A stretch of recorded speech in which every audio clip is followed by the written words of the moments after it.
next on the show tonight, we've got a fascinating guy, David Humphreys, who has written a book that I couldn't put down. I read it in one go, and it's The Lost Book of Enoch, which I need to show to that camera. It's a superb book, not least of which because you really can't find this kind of book anywhere. It's not something that you can just nip down to the library normally and pick up a book of Enoch and delve into. So what David has done is remarkable. David educated in management, worked for the Ministry of Defence Research, all kinds of different things, and he's with me now. David, thank you very much for joining me on the show. Thank you for the opportunity to come and discuss my book with you. Well, it's a pleasure to have you. Now, Lost Book of Enoch.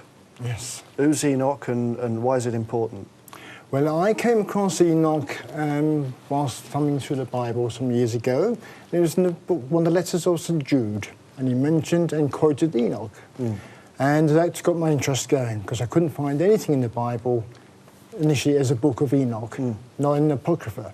So I looked back into the Genesis, and there's mention of Enoch being a very upright man who walked with God, and which obviously from his writings, which I later discovered, meant that he was favoured by God and he had spiritual wisdom. Right. He was shown things that he revealed in his writings. So it took me a little while to discover earlier books written by people, experts, but one was by a chap called I believe C.H. Charles from Oxford University, and it took scripts and all sorts of information which he had gathered, and he compiled a book which was published in 1912 by the Oxford Press, which gives a detailed examination showing all the different texts. There's ancient Hebrew, Ethiopic, Arabic, and what he did was he compared every single one of the texts.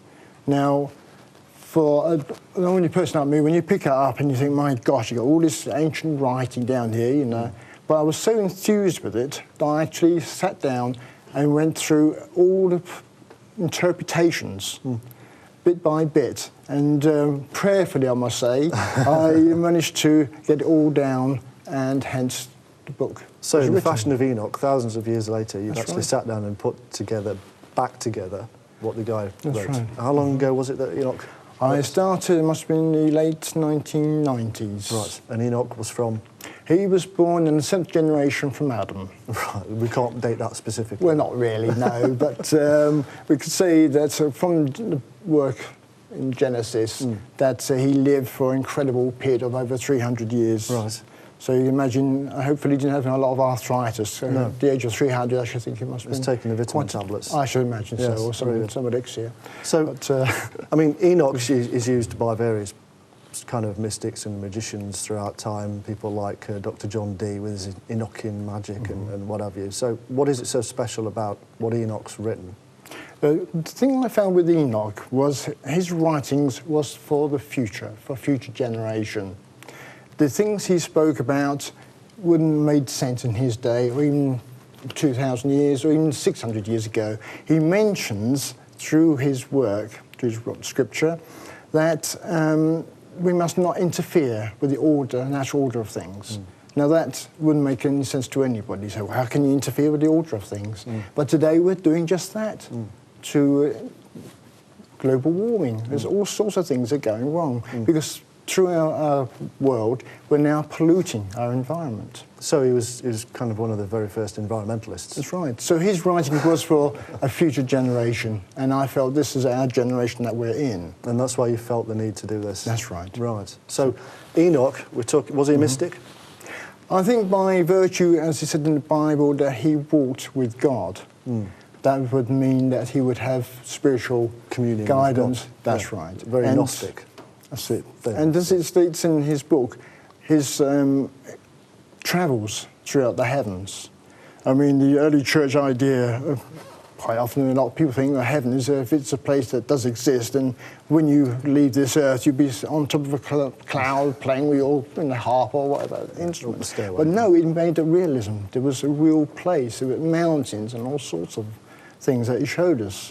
So heaven is a place that does exist, beyond the world. So what is he really telling us? I mean, is he telling us that we need to stop being so material, stop worrying about whether we've got the same things next door neighbours have got? And that's right. And he addresses really things which have happened in the human psyche, irrespective of the time, right through history.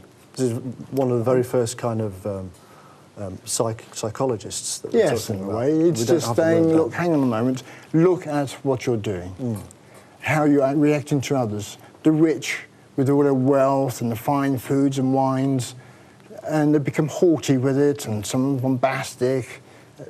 Then you've got the poorer people who have to be careful what they say to the managers of today or the directors, you know. There was that sort of two-tier class system. But it's because of the arrogance that he could see in human nature that he was warning against us, that it is going to trip us up. We're going to pay that price. I mean, when I was reading, you know, your interpretation, your reinterpretation of these texts that you're talking about for the Lost Book of Enoch, what was striking me was that it's almost an alternative Gnostic gospel. You know, there's a lot of people today, a lot of books sold on the Gnostic Gospels, and everybody's jumping on the Gospel of Thomas and Judas and Mary and all the others. And this is kind of another one of those, but from before those. I would say it's probably the original. Yes, so it's even before the Gnostic Gospels. That's so, right. You know, this is even more important because would they have used this? May well have done. Because, I work. mean, the actual book of Enoch was banned in 300 by the Christian Church. The Christian Church was banned by St. Justin and St. Augustine. So the Catholics banned it. That's banned it. And is it still banned? Well, as I said, the original writings have only come into existence since about the 1800s. Right. And as I say, Sage Charles, his task was to actually bring this all together and make sense of it. What reason did the Catholic Church give for banning? Well, I believe initially part of it may be that he's on about the wealthy, the fine wines and foods, and then you've got people still starving. And he talks about the winds around the sun and not interfering with the balance of nature, I mean, which probably would make sense to them. And the early church were very much into accusing people of heresy, like they did one or two, I think, Michelangelo, one or two other the people in the 14th century came up about the world going around the sun. And he was a heretic and he wasn't accepted. But also there was a Latin version of the Book of Enoch. And apparently Charles found that the translation was so poor that the translators were actually putting things into a different way than actually Enoch stated. So I think that sort of tripped them up. They read this Latin version and they said, what else would do as a reason to ban it? As if the Catholic Church would do such a thing. Well, they were. God forbid. Well, there we are. He did though, didn't he? That's right, that's where we are today. No man take, I remember the That's text from the Bible. So, and this is fascinating stuff that we need to get a little bit deeper into, because I'd like to get into some specifics of this afterwards, what it is he's talking about. But what I'm really, really interested in is this getting back to nature concept, that we've come too far from where we need to be as human beings, you know, in balance and one with nature. We're too materialistic. Yeah, yeah. And we're paying that price now. And credit crunch is one of those things that, you know, we're borrowing the future. I mean, it's just totally wrong entirely. So it really is a book for today, isn't it? It is indeed, yes. Yeah. So even more so than probably the Gnostic Gospels in that respect. That's right. But also it has an element in the Quran as well. Well, we'll look more into this element in the Quran and what's in it after the break.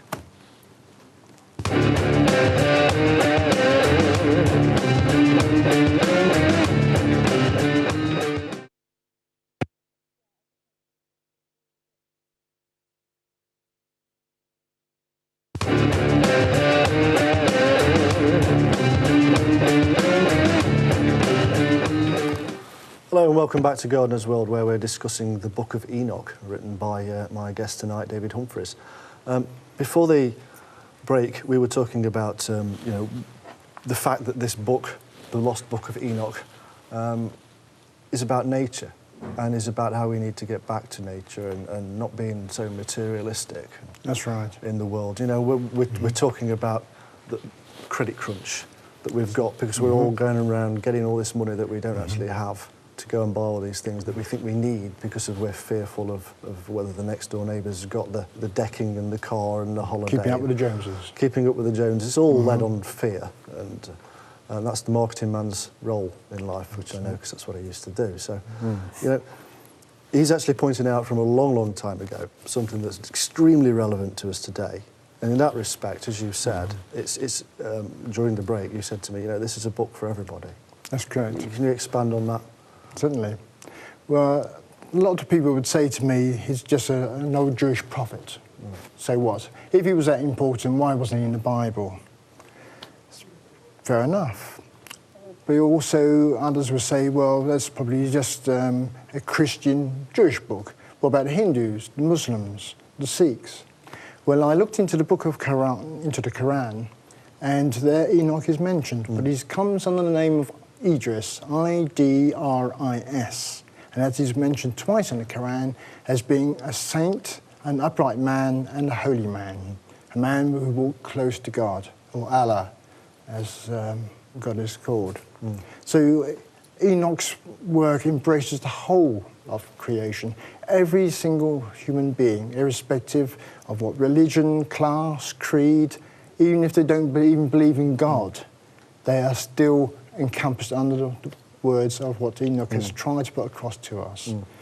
What he's basically saying is, first of all, watch your environment. Don't destroy the natural balance of things. But we're doing that now. We're doing it through greed.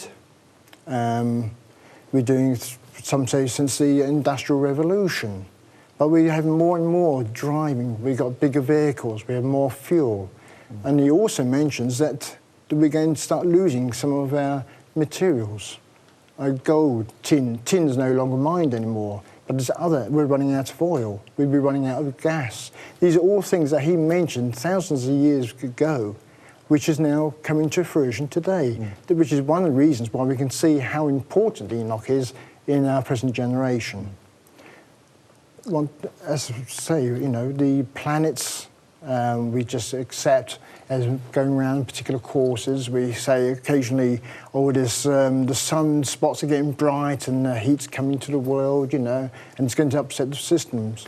But this is all down to, a lot of it down to humanity's interference. I mean, we say how wonderful we can go off to space. Millions of pounds spent putting satellites into orbit and going off to Mars.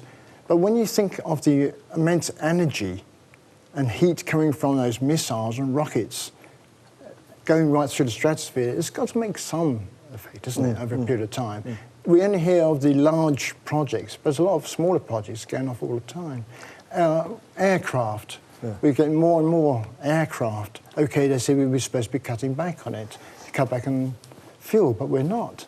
We're now talking about opening another runway for more aircraft. So how are we going to balance ecological responsibilities with a need to make money and the greed that comes into? You know? So it's just big business. It's talking about, you know, being one with nature. Understanding and being in balance with nature. That's right. Something that we just do not understand at all as human beings in the 21st century. But he also points out things that I found in there that are fascinating. You're talking about the planets. A lot of the things that he's saying in there are like numerical things, such as 70 and 72, etc., which are relationship to the cycles of the planets, the cycle of the Earth in relationship to the Sun and the Moon, etc. So he's actually pointing out that at that point, you know, that man there knew his stuff about cycles.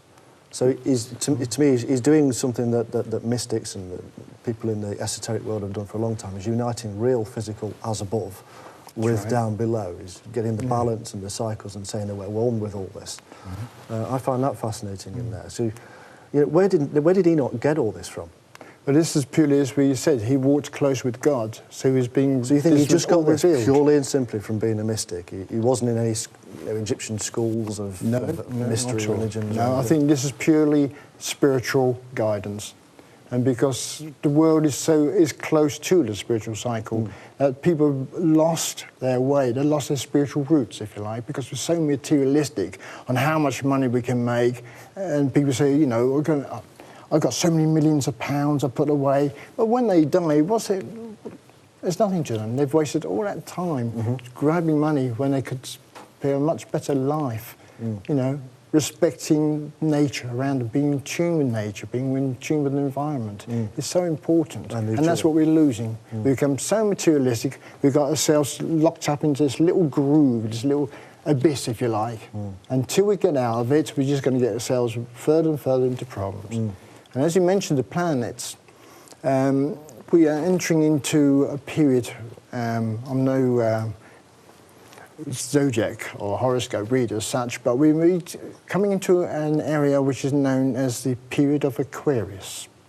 Now, that globally, this represents a change. And it's changed the planet, and it's going to change to humanity.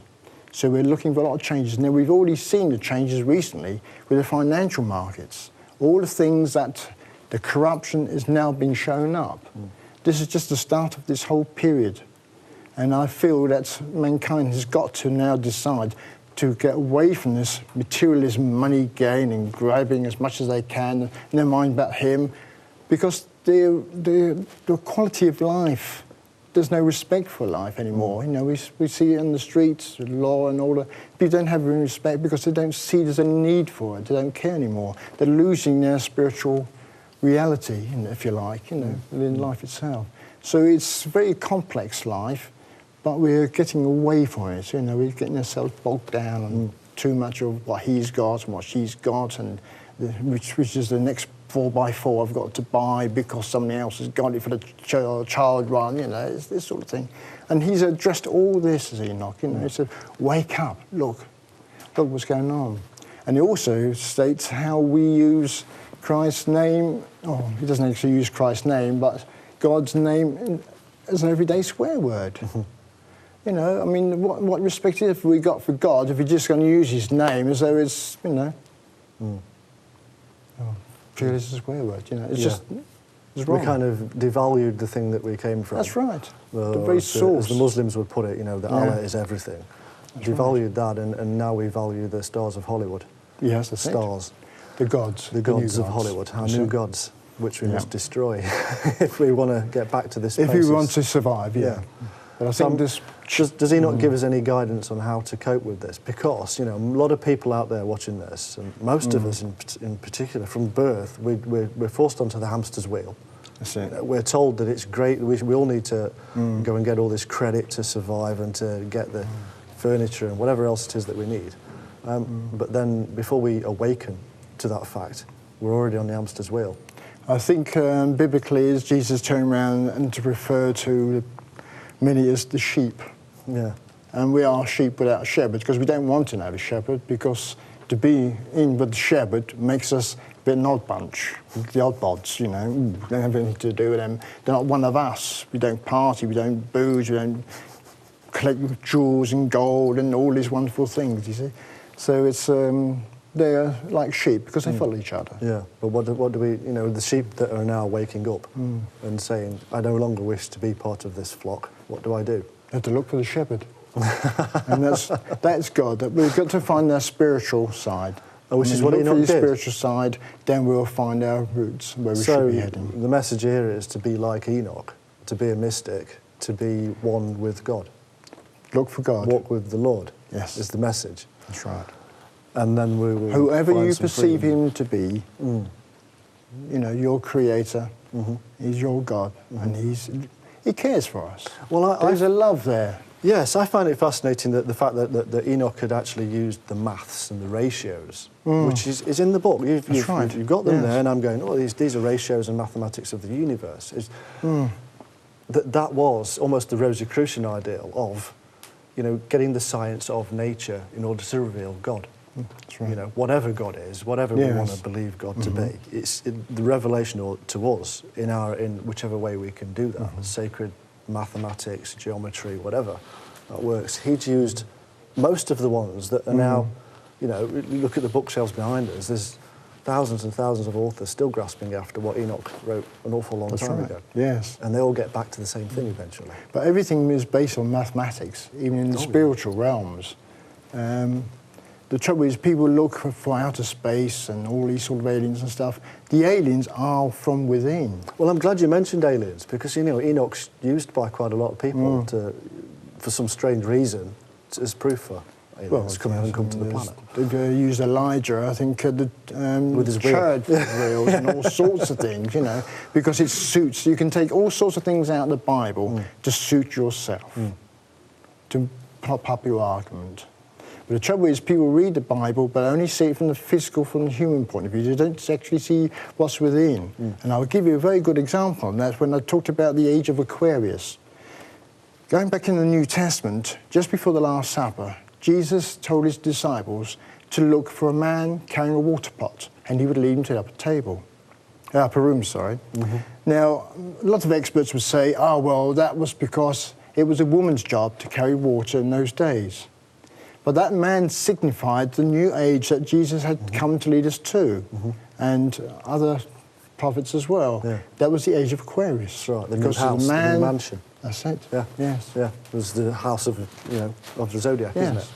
Absolutely agree with that entirely. But that's throughout the Bible. You know, we've got that throughout many of the extra biblical texts as well.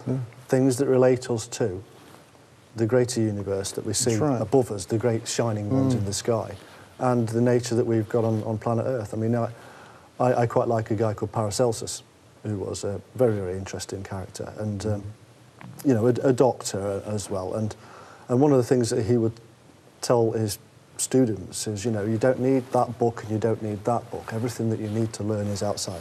It's in nature. And it's in here too. Right. And once you join the two together, you know, once you understand that the colour yellow and black together are poison, so if you need a purgative, go for these colours. And he found relationships with colours, he found relationships with sound and music and words, which are frequency, and meditation and prayer and all kinds of different things, which we kind of lost in the 21st century. There's an old saying that you find God, you'll be closest to God in a garden, but you can closer to God also out in the environment. And I feel, and a lot of people will probably shoot me down and say, I shouldn't say it, that the church as such is not a spiritual building. It's not a group of men who've decided on a particular dogma and we go down this route. The church is a spiritual entity. And it's that spiritual entity that we have got to come back to, and that is within the natural world. If we embrace the natural world, then we're embracing the essence of God, because that's where we'll find it, in nature. So an overall message, Hollywood is not full of gods and deities. It's full of false people. gods. It's full of false gods. That's right. And the true God is to be found within. That's right. And without. As above, so below. And Enoch was a man who pointed to this a long, long time ago, and you've actually managed to put the text together. Was this the first time this has been done properly? I think there are other books which probably people have had a go at, but they tend to be more on the comparing, you know, one with the other. Well, what I liked about this was that you just put it straight. I didn't want any complicated text. Yeah. I just wrote it in verses as opposed to any chapters. It's straight. You can pick it up and read exactly what Enoch was saying. You didn't then go on and say, what he means is this, what he means is that. I didn't want a textbook. I just wanted a book you could pick up and read. You can either agree with it, disagree with it, or throw it in the bin and say, that's a level squid. That's it up to the reader to decide. I just liked the opportunity that people could actually read it, think, look at their own lives, look at the world around them, and think, you know, is he right? I really do think it's full of incredible wisdom on many levels. I think that there is a lot of gnosis in this, a lot of the mystical world is within this. Like a great artist today or a musician who lets it go. Lets the ego go and just connects and comes back with something that's just profound. Unfortunately, a lot of people seem to have to do drugs to do that. But, you know, there are many ways without the drugs. But even drugs are an escapism because they don't know where to go. If you do that kind of thing, you go into this world with the drugs, you're taking in all the bad stuff. You go in there without balance, you're going to find hell, not heaven. And that's the problem. This is where the demons come up. As the old expression used to be, demon drink. Yeah, that's right. You know, when you think... Well, it's superb. I would highly recommend to anybody that they read this, but they read this for themselves, open-minded. That's right. But also then reread it and reread it, because there's so many levels to it. That's what's fascinating, that you can get into this and you can start to work out about the cycles of the planets. You can work out about the solar winds. There's so much, the Gnostic wisdom and all kinds of things. So thank you very much for coming on this show. Thank you for the opportunity. It's been much appreciated. Thank you very much. Thank you very much for viewing, and welcome. Come back again to Gardener's World in the future.